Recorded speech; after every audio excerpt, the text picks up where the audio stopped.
Popular show host Tucker Carlson unmasks Kamala Harris as the hallmark of evil. We're breaking down why he said that here on Beyond the Headlines, only on Vigilant News. This segment is sponsored by Goldco, helping Americans protect their retirement and savings with real gold and silver at vnngold.com. I'm Elijah Schaefer. Let's start the show.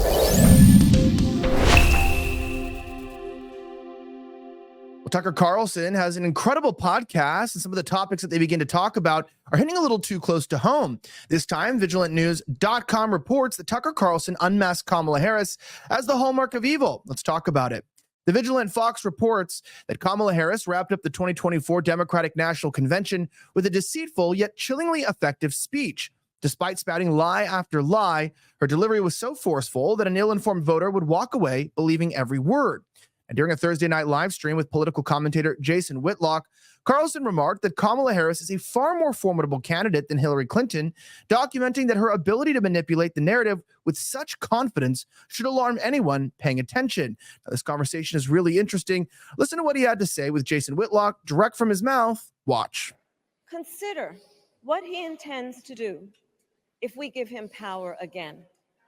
Consider his explicit intent to set free violent extremists who assaulted those law enforcement officers at the Capitol. His explicit intent to jail journalists, political opponents, and anyone he sees as the enemy.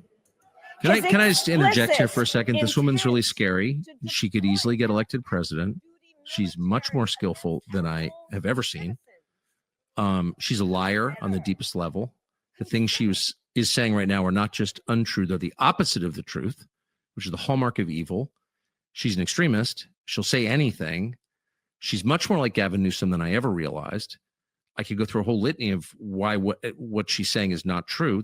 It wasn't an armed mob. There's not one person inside the Capitol with a firearm, period. The only person who was shot in the Capitol was an unarmed woman shot by one of Nancy Pelosi's bodyguards. So again and again, she's telling us that she fought the cartels to secure the border. She's the border czar, and the border is controlled by the cartels. She argued that Donald Trump, quote, tried to throw away your votes. Didn't the Democrat Party just throw away all the votes and install her? Well, exactly.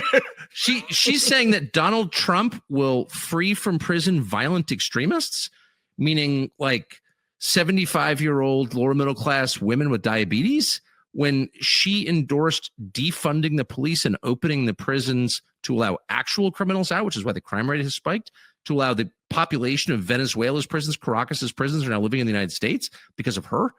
I mean, I guess what I'm saying is, and I don't want to sound like I'm whining or fact checking, which I hate, but what she's saying is the mirror image of the truth. She doesn't care. She's got no reference points in the truth, and she's an extremist. And she's a former prosecutor, and no former prosecutor should hold power, period. I've covered them my whole life. I've intensely disliked every single one of them for good reason. I think they're scary, they're liars, and they're megalomaniacal. And they put people in prison for political reasons. I've seen it again and again and again. And obviously, we know the lawfare against Trump has been anything less but obvious.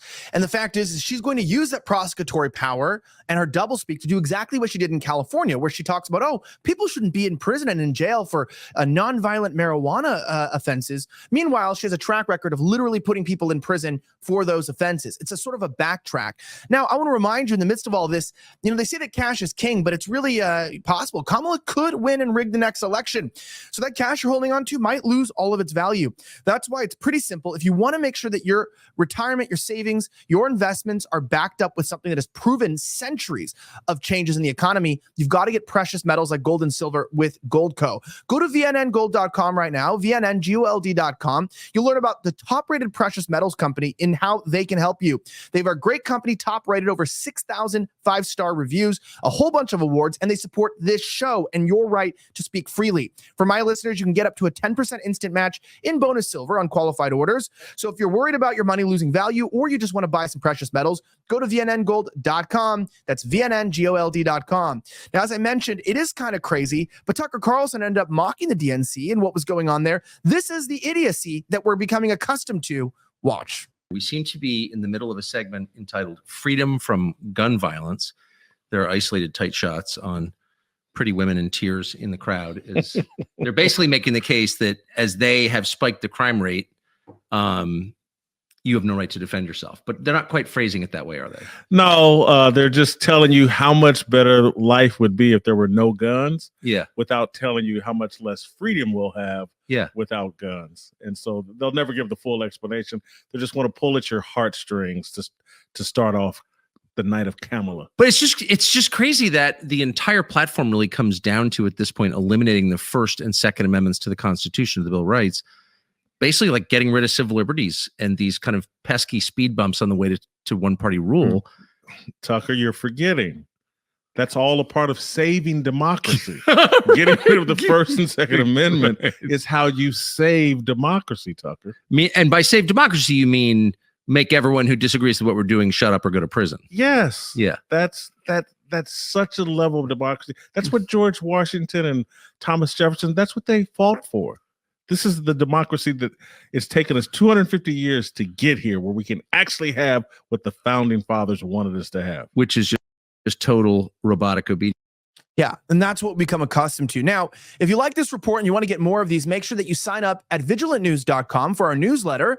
Or if you want to just get these videos every day and go to social media, we do have a Rumble account and X. You can find us there at Vigilant News. Shout out to Goldco for sponsoring the show. I'm Elijah Schaefer. Thank you for watching another episode of Beyond the Headlines. Have a great rest of the week, and may God bless the United States of America. I'm signing out.